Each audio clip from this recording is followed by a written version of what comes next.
Novelteers! Today we're going to do something a little different. I'm going to share with you all the non-writing channels I watch on YouTube because, well, you can't write all the time and TV is usually boring. Well, I'm not going to share all the channels. That could take all day and I try to keep my videos short. I'm going to share the best channels.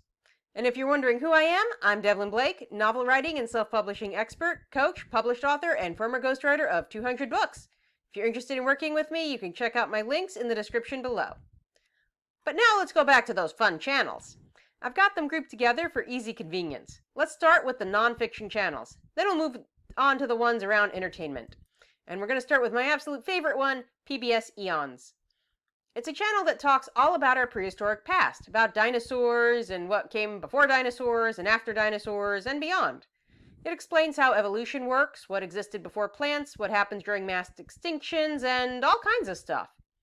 If you're building any kind of sci-fi or fantasy world, you've got to watch this channel. You'll also be introduced to all kinds of fun creatures, like the alligator that ran on hooves, when the terror birds were apex predators, to bone-crushing dogs, and how cats simply just showed up in the fossil records and we have no idea where they came from, apparently. And this will really help you build your alien worlds, and your fantasy worlds. World building is something I go into more in depth inside my membership, the Novel Writers Club. You can find that link in the description below if you're interested. So another great channel is A Taste of History. This is going to be especially important for all of you historical fiction writers out there because they recreate historical recipes, sometimes subbing in modern ingredients, but usually not if it's something they can get. They'll tell you the history of it too, and have food and drink items you've likely never heard of, like rice bread, pavlovas, and a lamb's wool, which is some kind of bar drink made with apples, and the apple pulp floats on top, and it kind of looks like wool, which is why they call it that. So if you write any kind of historical fiction, you'll definitely want to check out this channel. The Illuminati is another one of my favorite channels, and no, I'm not mispronouncing that. It's all about conspiracy theories that turned out to be true, and companies that absolutely did the wrong thing at every turn and managed to keep it secret for quite a while, as well as the dark side of history, which is naughty, which is where the name comes from.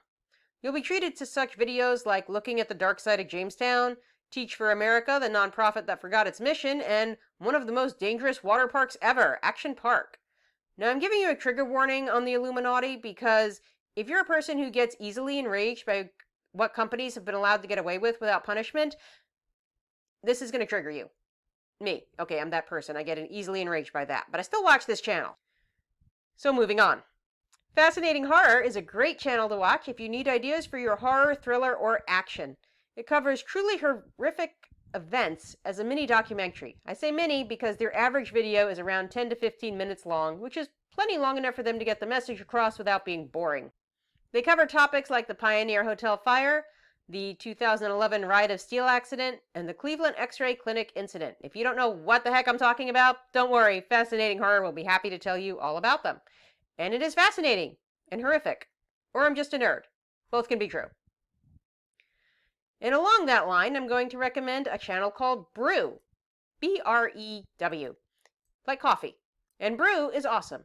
It's an animated channel, and it talks about strange ways people have died in the past. For example, how much coffee can you actually drink before you die, and how a man gave himself popcorn lung by eating popcorn. Or the woman who drank herself to death using only water.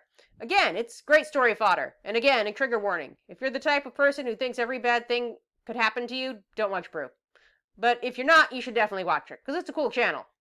Anxiety. You gotta love it, or at least learn to live with it. That's why I give the trigger warnings. So now, let's talk about entertainment-based channels. These are channels that focus on either storytelling or dissecting storytelling. Creepypasta. Creepypasta channels. If you know me, you know I'm a huge fan of horror in general, so of course I watch creepypasta channels, or rather listen to them since they're not animated or anything. The stories vary in writing quality, but usually the higher quality ones are the ones you see on the narrated creepypasta sites. This is because the narrators are curating the best ones, because they want listeners. And by the best, I mean the ones their readers are most likely going to be interested in, so they're most likely to have a complete story. Not all the time, though. It's in their own best interest, though, to pick some good pastas. Some of my favorite episodes include Pen Pal, The Adventures of Lily Madwhip, What Happens When You Write a Letter to Satan Instead of Santa, and I Worked at a Half-Price Voodoo Shop. And of course, My Roommate is a Haunted Doll. Yes, they do have word titles. My favorite channels are Lighthouse Horror, Creeps McPasta, Mr. Creepypasta, and Mr. Creeps. There are other creepypasta channels, but those are the ones I go to the most often. Now, similar channels include Let's Read and Dr. Hollowed. However, these are not fiction channels, but supposedly true stories collected from Reddit and read aloud. Dr. Hollowed does mostly creepy stories, while Let's Read does all kinds of stories from bridezillas to just no mother-in-law to crazy families to crazy exes and every bit of drama you could possibly imagine. Again, it makes great story fodder. Now, let's talk about the Late Late Horror Show channel.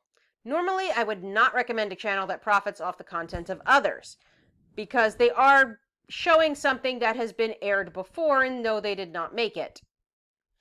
But this one actually rebroadcasts radio shows from the 40s and 50s, and I believe those should be listened to and preserved before they disappear forever.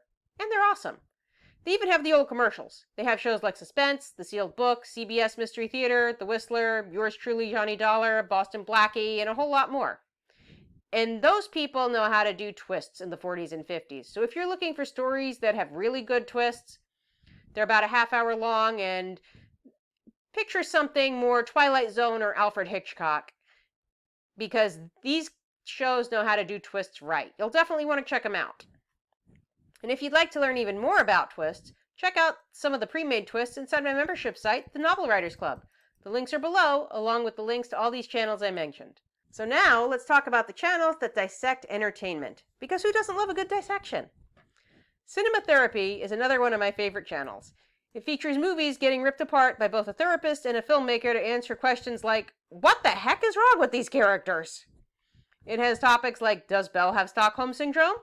And ranking all the Disney couples from the healthiest to the unhealthiest. Honestly, I could listen to him talk about movies all day, and I have. It gives characters a depth that I didn't even know they had. For example, in one of the episodes, he mentions the show What About Bob? I don't know if you've ever seen that movie. It came out in the, I want to say 90s or possibly 80s. It starred Bill Murray. But the point was, he was asking, was the therapist in that movie a good therapist? And the ruling was, decent therapist, but not a good man. And you should hear him talk about Bruno. But moving on to another favorite is Film Theorists. If you're familiar with it, this is Matt Pat's channel. He's a very popular YouTuber. He takes TV shows, games, movies, and completely ruins them with outrageous theories that somehow still make sense. It's sort of like conspiracy theories for entertainment. And they're a lot more entertaining than the real conspiracy theories you see floating around. Because these are actually fun. He has ones like, are the Jellicle cats from Cats a cult that sent the main character to her death, and is Dora from Dora the Explorer actually cursed, and is Nurse Joy really a Pokemon? And even though these theories sound absurd, he usually has good, well-researched logic behind it.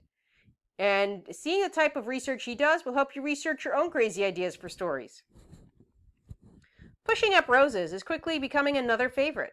She doesn't post often or on a schedule, but it's always worth it when she does. Her flagship series is called That Time on Murder, She Wrote, where she rips apart an old murder she wrote and makes all kinds of clever comments about it.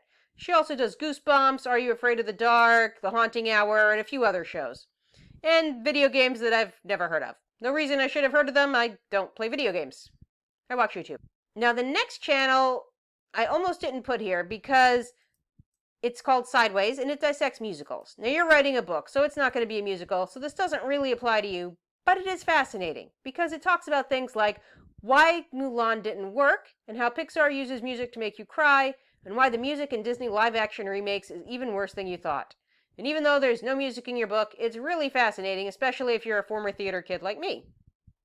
Not that I ever performed in a musical. If you ever heard me sing, you would immediately insist that I stop. I work backstage. Now on to comedy channels. I love horror, but I also love romance and comedy in equal amounts. I'm just not good at writing humor. I can write romance and horror, though.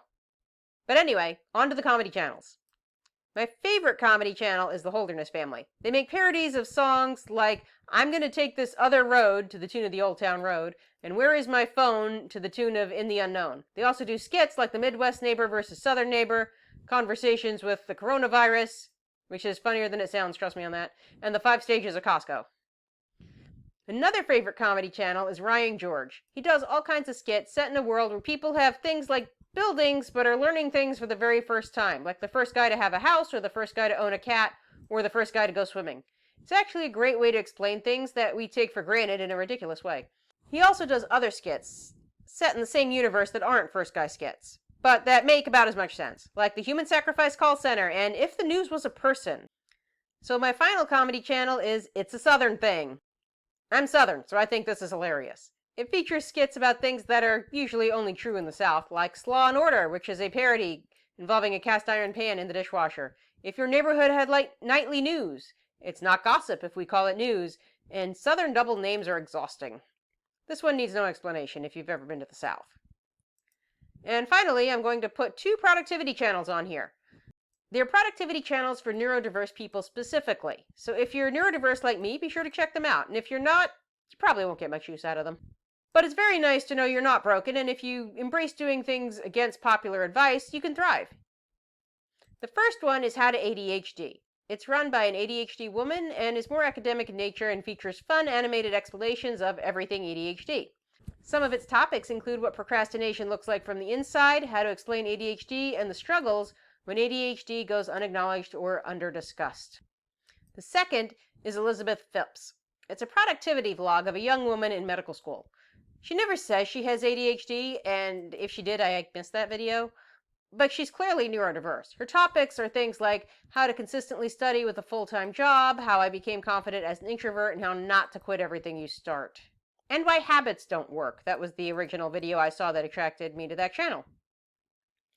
So those are some of my favorite YouTube channels. And if you've guessed I watch way too much YouTube, especially YouTube about stories, you're probably right.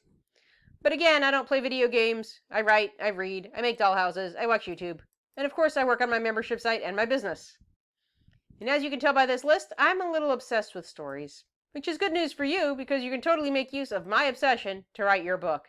If you'd like to do that, I have links below on how to work with me. This is Devlin Blake, saying right on.